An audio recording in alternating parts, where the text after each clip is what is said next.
Railway group D 2026 की परीक्षा के लिए अति महत्वपूर्ण समान ज्ञान व सामान्य विज्ञान के प्रश्नावली वीडियो में आप सभी का एक बार फिर से मैं प्रवीण सत्संगी सर बहुत बहुत स्वागत करता हूं। तो चलिए दोस्तों, आज की क्लास हम लोग शुरू करते हैं और देखते हैं top most important GK GS के प्रश्न जो दोस्तों आगामी रेलवे ग्रुप डी की नई भर्ती परीक्षा के लिए बहुत ही महत्वपूर्ण है। तो आइए आज की क्लास हम लोग शुरू करते हैं। पहला प्रश्न है, भक्ति आंदोलन का जन्मदाता किसे माना जाता है? जी हां दोस्तों, बताने हैं कि भक्ति आंदोलन का जन्मदाता तो आप लोग याद रखेंगे रामानुजाचार्य को, यानी कि ऑप्शन बी इस प्रश्न का बिल्कुल करेक्ट आंसर होगा। भक्ति आंदोलन का जन्मदाता किसे माना जाता है? तो दोस्तों रामानुजाचार्य को भक्ति आंदोलन का जन्मदाता माना जाता है। ऑप्शन बी इस प्रश्न का बिल्कुल करेक्ट आंसर होगा। आइए अब आगे बढ़ते हैं। अगला है, गुरुत्व के अधीन मुक्त रूप से गिरती हुई वस्तु का एक समान होता है। बतानी है कि गुरुत्व के अधीन मुक्त रूप से गिरती हुई वस्तु का एक समान क्या होता है? तो आप लोग याद रखेंगे दोस्तों, एक समान त्वरण होता है, यानी कि ऑप्शन सी इस प्रश्न का बिल्कुल करेक्ट आंसर होगा। गुरुत्व के अधीन मुक्त रूप से गिरती हुई वस्तु का एक समान क्या होगा? त्वरण होगा। ऑप्शन सी आप लोग याद रखेंगे बिल्कुल करेक्ट आंसर होगा। आइए अब आगे बढ़ते हैं। अगला है, नीलगिरी पहाड़ी में रहने वाले जनजाति को क्या कहा जाता है? तो आप लोग याद रखेंगे टोडा जनजाति, यानी कि ऑप्शन ए नीलगिरी पहाड़ी में रहने वाले जनजाति को क्या कहा जाता है? टोडा जनजाति। आप सभी याद रखेंगे। आइए अब आगे बढ़ते हैं। अगला है दोस्तों, प्रथम विश्व युद्ध किस वर्ष आरंभ हुआ था? बहुत ही महत्वपूर्ण प्रश्न और एकदम बेसिक लेवल के प्रश्न है। प्रथम विश्व युद्ध कब शुरू हुआ था? तो आप लोग याद रखेंगे 1914 में, यानी कि ऑप्शन ए। जी हां दोस्तों, फर्स्ट वर्ल्ड वॉर 1914 में शुरू हुआ था। तो ऑप्शन ए इस प्रश्न का बिल्कुल करेक्ट आंसर होगा। आइए अब आगे बढ़ते हैं। अगला है, दुनिया की सबसे बड़ी नदी अमेजोन नदी कहाँ गिरती है? जी हाँ दोस्तों, बतानी है कि कहाँ गिरती है दुनिया की सबसे बड़ी नदी अमेजोन। तो आप लोग याद रखेंगे इसका सही उत्तर होगा, राइट आंसर होगा दोस्तों दक्षिण अटलांटिक सागर में, यानी कि ऑप्शन डी। दुनिया की सबसे बड़ी नदी अमेजोन नदी कहाँ गिरती है? तो आप लोग याद रखेंगे दक्षिण अटलांटिक सागर में।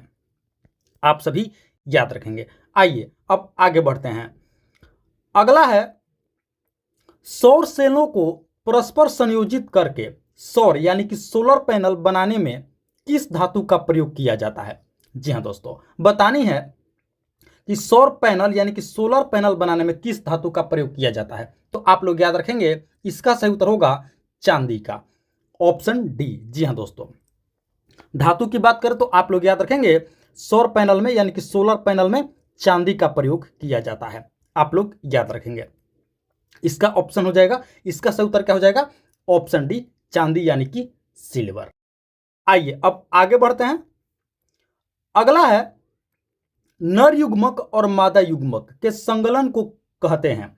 बतानी है कि नर युग्मक और मादा युग्मक के संगलन को क्या कहा जाता है? तो आप लोग याद रखेंगे दोस्तों इसे निषेचन कहा जाता है। क्या कहा जाता है? निषेचन।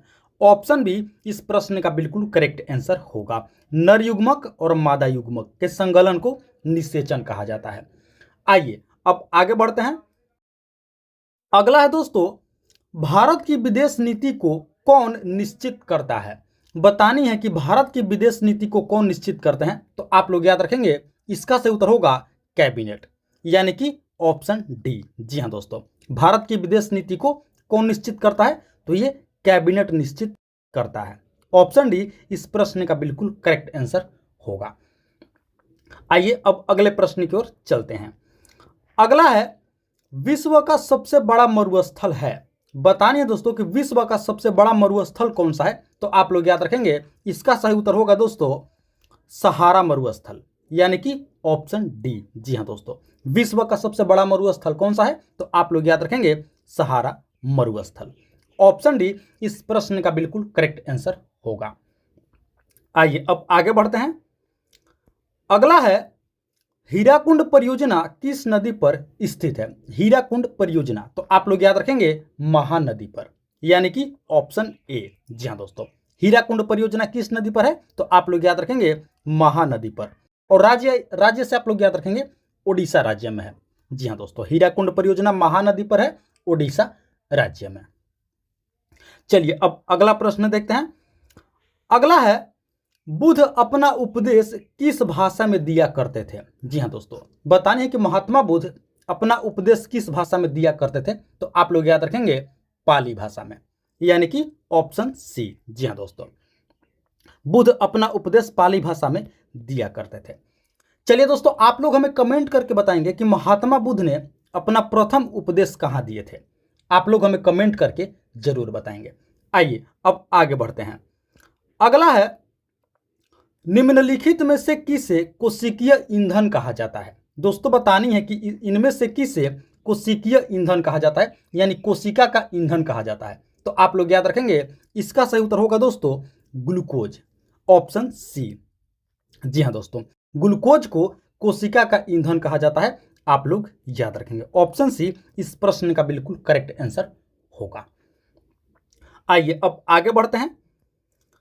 अगला है, एक पदार्थ जो जलने पर बहुत ज्यादा ऊष्मा उत्पन्न करता है क्या कहलाता है? दोस्तों बतानी है कि एक पदार्थ है जो जलने पर बहुत ज्यादा क्या करता है? ऊष्मा उत्पन्न करता है, हीट उत्पन्न करता है, उसे क्या कहा जाता है? तो आप लोग याद रखेंगे दोस्तों, इसे आम भाषा में ईंधन कहा जाएगा, यानी कि फ्यूल। ऑप्शन डी इस प्रश्न का बिल्कुल करेक्ट आंसर होगा। एक पदार्थ जो जलने पर बहुत ज्यादा हीट उत्पन्न करेगा उसे दोस्तों ईंधन कहा जाता है, फ्यूल कहा जाता है। ऑप्शन डी इस प्रश्न का बिल्कुल करेक्ट आंसर हो जाएगा। आइए अब आगे बढ़ते हैं। दोस्तों अगले प्रश्न से पहले आप सभी से एक रिक्वेस्ट करूंगा कि अभी तक आप लोगों ने इस वीडियो को एक लाइक नहीं किए हैं, तो दोस्तों आप लोग इस वीडियो को एक लाइक जरूर कर देंगे। साथ ही साथ PMS IQ study YouTube channel पर आप लोग पहली बार विजिट किए हैं, तो दोस्तों इस चैनल को भी आप लोग जरूर से जरूर सब्सक्राइब कर लेंगे। इसी तरह की महत्वपूर्ण प्रश्नावली वीडियो प्रतिदिन देखने के लिए और अपनी तैयारी को बेहतर और मजबूत करने के लिए वीडियो को लाइक कर देंगे, चैनल को सब्सक्राइब कर लेंगे। और हाँ दोस्तों, इस क्लास वीडियो में आप लोग अंत तक जरूर बने रहेंगे। आगे और भी मोस्ट इंपॉर्टेंट जीके जीएस के प्रश्न होने वाले हैं, जो दोस्तों नई भर्ती परीक्षा रेलवे ग्रुप डी के लिए बहुत ही महत्वपूर्ण होंगे। तो आइए अब आगे बढ़ते हैं। अगला है, इनमें से कौन एक चमकीली अधातु है? यहां पे दोस्तों बात हो रही है चमकीली अधातु की, तो आप लोग याद रखेंगे दोस्तों आयोडीन। ऑप्शन बी इस प्रश्न का बिल्कुल करेक्ट आंसर होगा। चमकीली अधातु तो क्या होगी? आयोडीन। ऑप्शन बी इस प्रश्न का बिल्कुल करेक्ट आंसर होगा। आइए अब आगे बढ़ते हैं। अगला है, भारत के खदान उत्पादन में सर्वाधिक हिस्सा किसका है? तो आप लोग याद रखेंगे सबसे अधिक हिस्सा चावल का है, यानी कि भारत में सबसे अधिक खेती चावल की होती है। ऑप्शन ए इस प्रश्न का बिल्कुल करेक्ट आंसर होगा। चलिए अब आगे बढ़ते हैं। अगला है, विश्व में सबसे अधिक मोटर गाड़ियों का निर्माण किस देश में होता है? तो आप लोग याद रखेंगे संयुक्त राज्य अमेरिका में। ऑप्शन बी इस प्रश्न का बिल्कुल करेक्ट आंसर होगा। दोस्तों अमेरिका में सबसे अधिक गाड़ियों का निर्माण होता है। ऑप्शन बी इस प्रश्न का बिल्कुल करेक्ट आंसर होगा। विश्व में सबसे अधिक मोटर गाड़ी का निर्माण करने वाला देश है अमेरिका। आइए अब आगे बढ़ते हैं। अगला है, जीव विज्ञान में कोशिका शब्द का प्रयोग सर्वप्रथम किसने किया था? जी हाँ दोस्तों, बतानी है कि बायोलॉजी में सबसे पहले कोशिका शब्द का प्रयोग किसने किया था? तो आप लोग याद रखेंगे रॉबर्ट हुक ने, यानी कि ऑप्शन ए इस प्रश्न का बिल्कुल करेक्ट आंसर होगा। जीव विज्ञान में कोशिका शब्द का प्रयोग करने वाले सर्वप्रथम कौन थे? तो आप लोग याद रखेंगे रॉबर्ट हुक। चलिए अब आगे बढ़ते हैं। अगला है दोस्तों, केप ऑफ गुड होप कहां स्थित है? तो आप लोग याद रखेंगे दक्षिण अफ्रीका में। ऑप्शन डी इस प्रश्न का बिल्कुल करेक्ट आंसर होगा। केप ऑफ गुड होप कहां है? तो आप लोग याद रखेंगे साउथ अफ्रीका में। चलिए आगे बढ़ते हैं। अगला है दोस्तों, तमिलनाडु के तट को क्या कहा जाता है? तमिलनाडु के तट को, तो आप लोग याद रखेंगे कोरोमंडल तट। ऑप्शन सी इस प्रश्न का बिल्कुल करेक्ट आंसर होगा। तमिलनाडु के तट को क्या कहा जाता है? तो आप लोग याद रखेंगे कोरोमंडल तट। चलिए अब आगे बढ़ते हैं। अगला है दोस्तों, गौतम बुद्ध का जन्म स्थान लुम्बिनी कहां पर है? आप सभी को दोस्तों पता होगा कि गौतम बुद्ध का जो जन्म हुआ था वो लुम्बिनी नामक जगह पर हुआ था। तो बतानी है कि ये कहां है, तो आप लोग याद रखेंगे नेपाल में है। कहां है दोस्तों? नेपाल में। ऑप्शन सी इस प्रश्न का बिल्कुल करेक्ट आंसर होगा। लुम्बिनी कहां पर है? तो नेपाल में है। आइए अब आगे बढ़ते हैं। अगला है दोस्तों, हैदराबाद स्थित हुसैन सागर झील को किस पौधे के वृद्धि के कारण मृत घोषित किया गया था? जी हाँ दोस्तों, आप लोगों को पता होगा कि हुसैन सागर झील कहाँ है? तो हैदराबाद में है।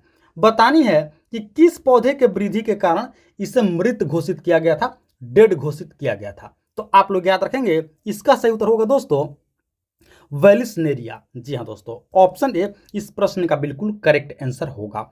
वेलिसनेरिया पौधे के कारण दोस्तों हुसैन सागर झील को मृत घोषित किया गया था, जो हैदराबाद में स्थित है। पौधे का क्या नाम है? तो आप लोग याद रखेंगे वेलिसनेरिया। ऑप्शन ए इस प्रश्न का बिल्कुल करेक्ट आंसर होगा। आइए अब आगे बढ़ते हैं।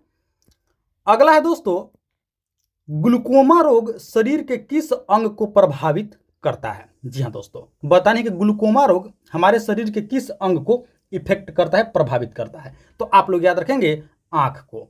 ऑप्शन डी इस प्रश्न का बिल्कुल करेक्ट आंसर होगा। ग्लूकोमा रोग दोस्तों आंख से संबंधित है। आइए अब आगे बढ़ते हैं। अगला है दोस्तों, भरतनाट्यम नृत्य शैली मुख्य रूप से किस राज्य से संबंधित है?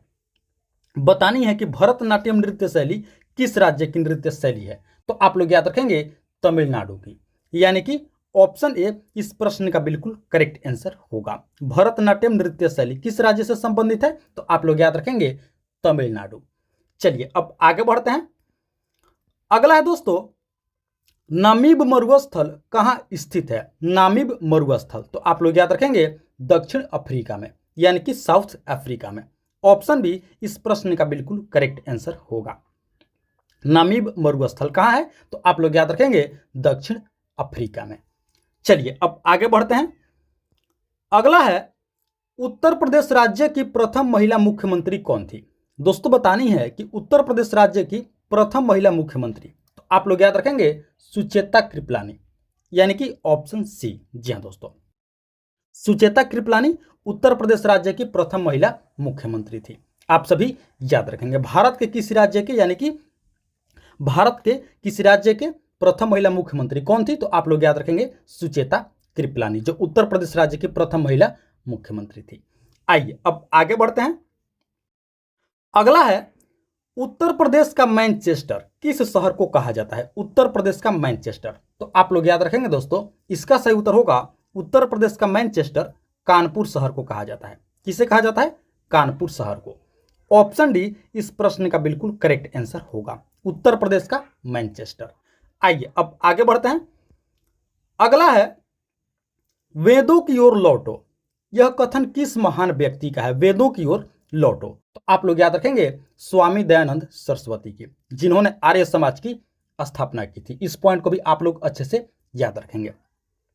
आर्य समाज के संस्थापक कौन थे? तो थे स्वामी दयानंद सरस्वती, और इन्होंने ही कहा था दोस्तों वेदों की ओर लौटो, यानी कि वेद की ओर चलो। तो ऑप्शन ए इस प्रश्न का बिल्कुल करेक्ट आंसर हो जाएगा। आइए अब आगे बढ़ते हैं। अगला है, क्वांटम सिद्धांत की खोज किसने की थी? क्वांटम सिद्धांत की खोज, तो आप लोग याद रखेंगे मैक्स प्लांक। ऑप्शन सी इस प्रश्न का बिल्कुल करेक्ट आंसर होगा। क्वांटम सिद्धांत की खोज किसने की थी? तो आप सभी याद रखेंगे मैक्स प्लांक ने। चलिए अब आगे बढ़ते हैं। अगला है दोस्तों, भारतीय संविधान में 42वां संशोधन किस नाम से जाना जाता है? बहुत ही महत्वपूर्ण प्रश्न है दोस्तों। बतानी है कि भारतीय संविधान का जो 42वां संशोधन है इसे किस नाम से जाना जाता है? तो आप लोग याद रखेंगे इसे लघु संविधान भी कहा जाता है, यानी कि मिनी कॉन्स्टिट्यूशन। ऑप्शन सी इस प्रश्न का बिल्कुल करेक्ट आंसर होगा। भारतीय संविधान का जो 42वां संशोधन है दोस्तों इसे लघु संविधान अर्थात मिनी कॉन्स्टिट्यूशन भी कहा जाता है, जिसे 1976 ईस्वी में किया गया था इस संविधान संशोधन को। इस पॉइंट को भी आप लोग अच्छे से याद रखेंगे। भारतीय संविधान में 42वां संशोधन कब किया गया था? 1976 ईस्वी में। और इसे मिनी कॉन्स्टिट्यूशन भी कहा जाता है, यानी कि लघु संविधान भी कहा जाता है। आप सभी याद रखेंगे। चलिए अब आगे बढ़ते हैं। अगला है क्विक सिल्वर किसे कहा जाता है? क्विक सिल्वर, तो आप लोग याद रखेंगे पारा को कहा जाता है, यानी कि ऑप्शन ए इस प्रश्न का बिल्कुल करेक्ट आंसर होगा। क्विक सिल्वर किसे कहा जाता है? तो मरकरी यानी कि पारा को कहा जाता है। आइए अब आगे बढ़ते हैं। अगला है दोस्तों द्रव चालित लिफ्ट किस सिद्धांत पर कार्य करती है? द्रव चालित लिफ्ट, तो आप लोग याद रखेंगे पास्कल के सिद्धांत पर कार्य करती है, यानी कि ऑप्शन भी इस प्रश्न का बिल्कुल करेक्ट आंसर होगा। द्रव चालित लिफ्ट किस सिद्धांत पर कार्य करती है? तो पास्कल के सिद्धांत पर कार्य करती है। आइए अब आगे बढ़ते हैं। अगला है दोस्तों भारतीय अर्थव्यवस्था का मेरुदंड यानी कि बैकबोन किसे कहा जाता है? जी हाँ दोस्तों, बतानी है कि भारतीय अर्थव्यवस्था का मेरुदंड यानी कि बैकबोन किसे कहा जाता है? तो आप लोग याद रखेंगे कृषि को कहा जाता है। जी हाँ दोस्तों, ऑप्शन ए इस प्रश्न का बिल्कुल करेक्ट आंसर होगा। जैसा कि आप सभी को पता होगा दोस्तों कि जो हमारा देश है भारत, ये कृषि प्रधान देश है। क्या है? कृषि प्रधान देश है। और यहाँ की जो कृषि है ये अर्थव्यवस्था का मेरुदंड है। क्या है? अर्थव्यवस्था का मेरुदंड है, यानी कि इकोनॉमी का एक बैकबोन है। तो ऑप्शन ए इस प्रश्न का बिल्कुल करेक्ट आंसर हो जाएगा। भारतीय अर्थव्यवस्था का जो मेरुदंड है, बैकबोन है, वो कृषि है, यानी कि एग्रीकल्चर है।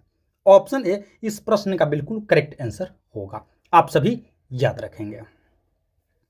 तो दोस्तों ये थी हमारी आज की रेलवे ग्रुप डी 2026 की परीक्षा के लिए अति महत्वपूर्ण समान ज्ञान व सामान्य विज्ञान के प्रश्नावली वीडियो।